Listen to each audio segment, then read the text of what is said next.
loves. It's Miss Barbara. I know you can see me, and I probably don't need to say that, but I did. I'm back in the studio. I have been doing pretty well. I cleaned my bathroom today from top to bottom, like scrubbed the walls. Well, didn't scrub them. I wiped them down and scrubbed the floors, and not the most exciting thing, but I'm glad I have it done. I think I might have told you that Charles works from home. He teaches high school online, and I think he might be getting a little tired of me being home. That's why I come down here to the studio. I'm not really sure, but I make him lunch every day, and he likes that. So I'm here to read a couple chapters of Race to the Moonrise. Chapter 8. It sounds as though he was wearing necklaces like those of the old medicine man, said Little Basket the next morning, as Longlegs told of the frightening encounter. It must be that terrible guard. He was sent to get Squawk and punish us. She nervously stroked Squawk's head as he perched on her lap. I shouldn't have risked our lives for him, she said softly. The bird tugged playfully at one of her long braids. You can't change the past, Little Basket, but you can influence the future, said Uncle as he rolled up his sleeping mat and tied it to his pack. If Squawk will kindly donate just a few more feathers, we can trade them for one of the volcano people's famous cotton capes. It will make a fine offering at the Moonrise ceremony. In the plaza, Little Basket picked out a beautiful white cape with black zigzag designs. The owner of the cape bartered with Longlegs, who translated for Little Basket. He says you look like his sister. He will take 2 feathers and 3 of the salt balls for the cape.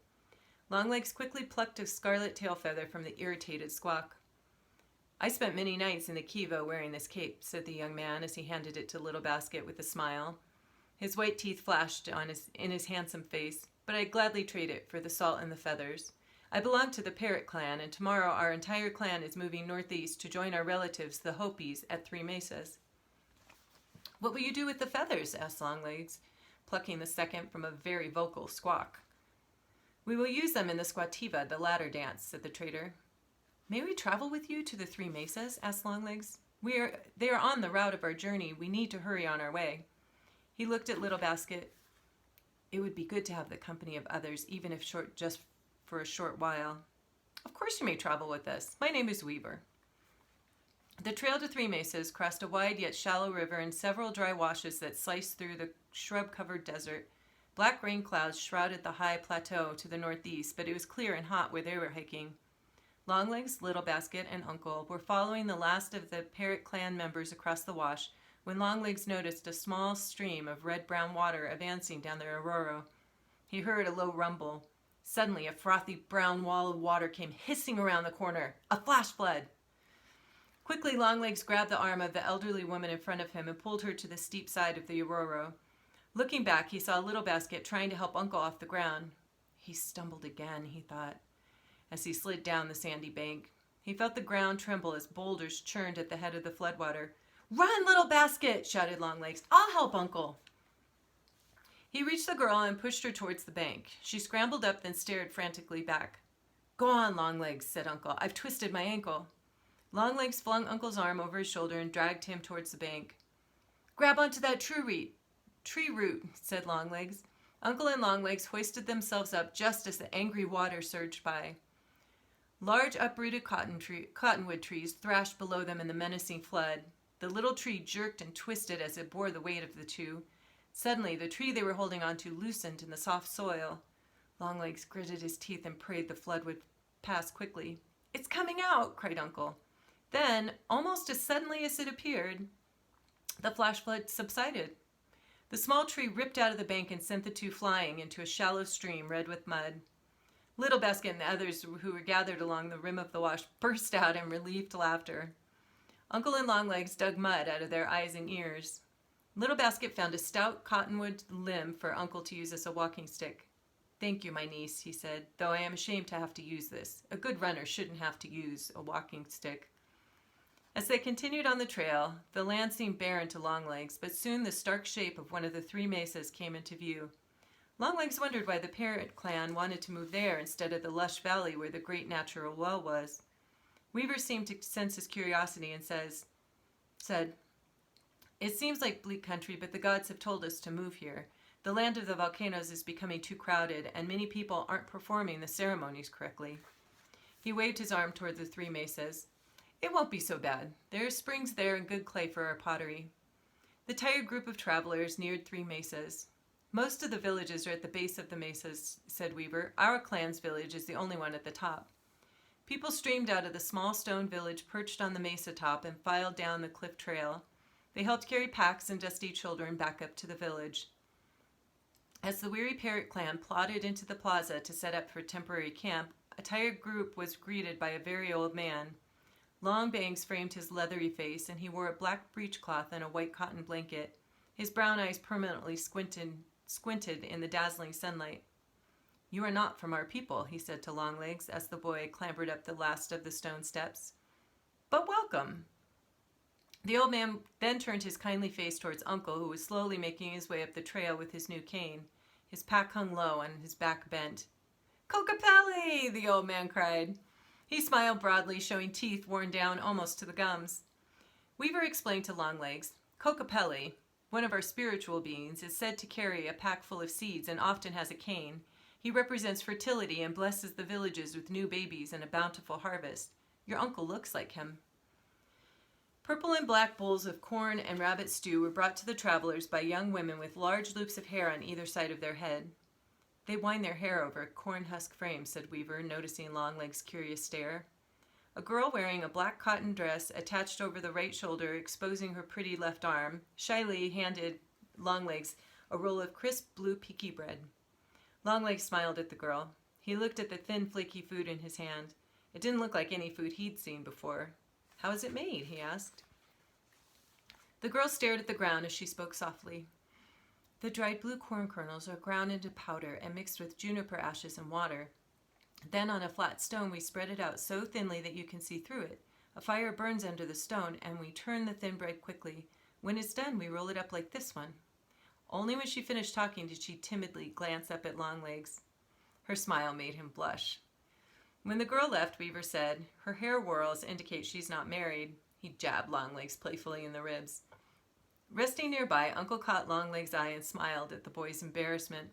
Longlegs knew Uncle looked forward to the day his nephew would be wed, but he only felt confusion at the prospect.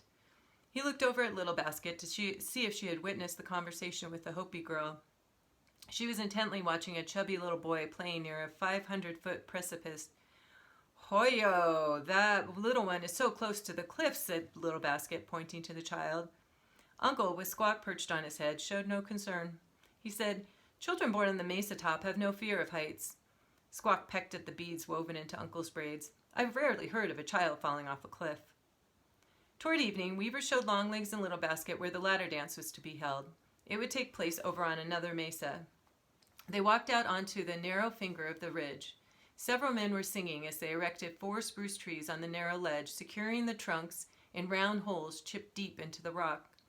The thin trees had crossbars attached to their tops.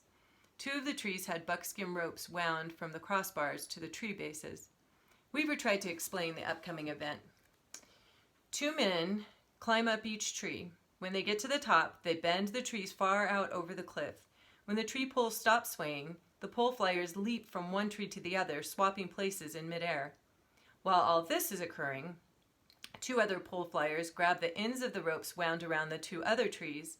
They hang on to the rope's end and fly out beyond the cliff's edge as the ropes unwind, going out in wider circles as they uncoil.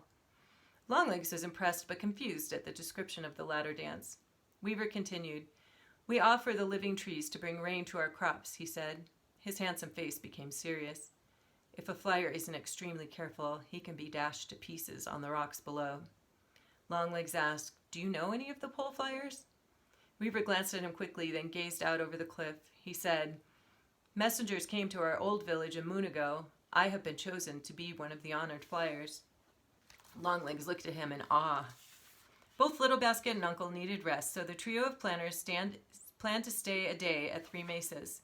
The next morning, everyone gathered near the rocky ledge where the squativo was to be held. The crowd chattered excitedly. Children giggled as they tried to get Squawk to repeat their names. Then all grew quiet. Longlegs heard a drum beginning to beat, followed by the sound of rattles. 4 young men appeared, their bodies painted black. "They are painted as if for death," whispered Uncle. Longlegs couldn't immediately tell which one was Weaver. All 4 wore face paint with hawk and eagle feathers woven into their long hair. However, one had an extra feather bound into a long braid on the side, a bright red macaw feather. "May the gods be with you, Weaver," Longlegs said softly. 2 of the flyers climbed to the tops of the 2 spruce trees. They stood upright on the crossbars facing each other. All Longlegs heard was the creaking of the tree poles as it bent out over the cliff. Finally, the poles stopped swaying.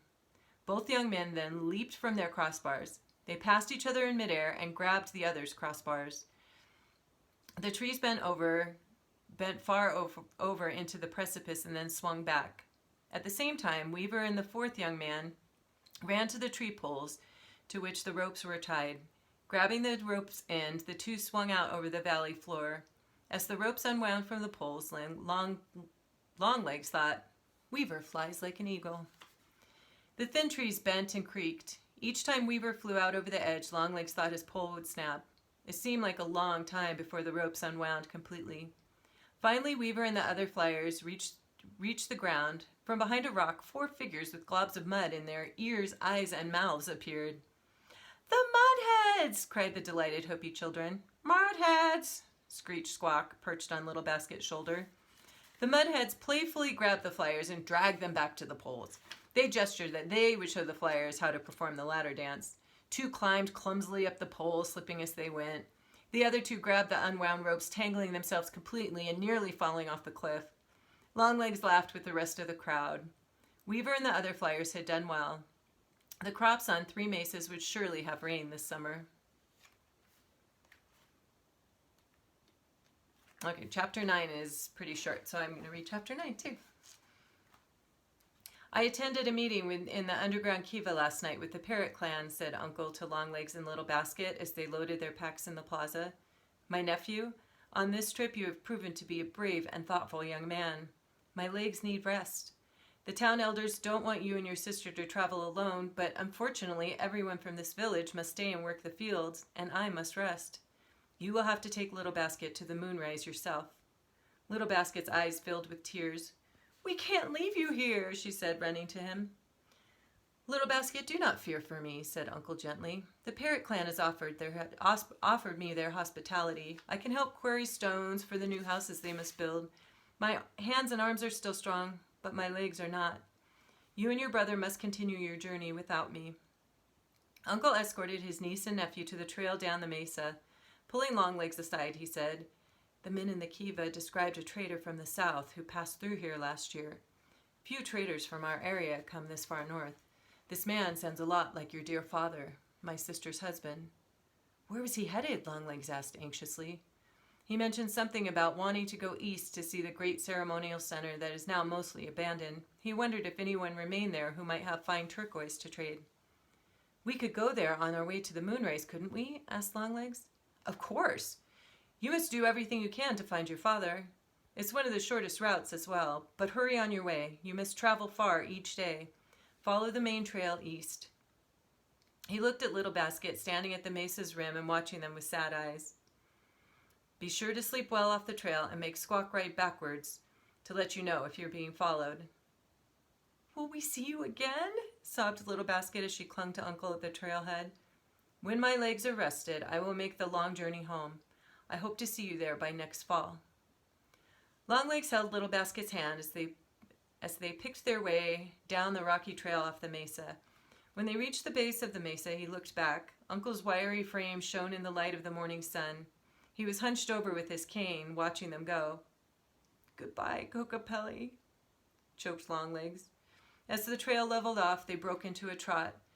Running past small fields of green corn shoots, Longlegs heard the sounds of flute music drifting off the mesa.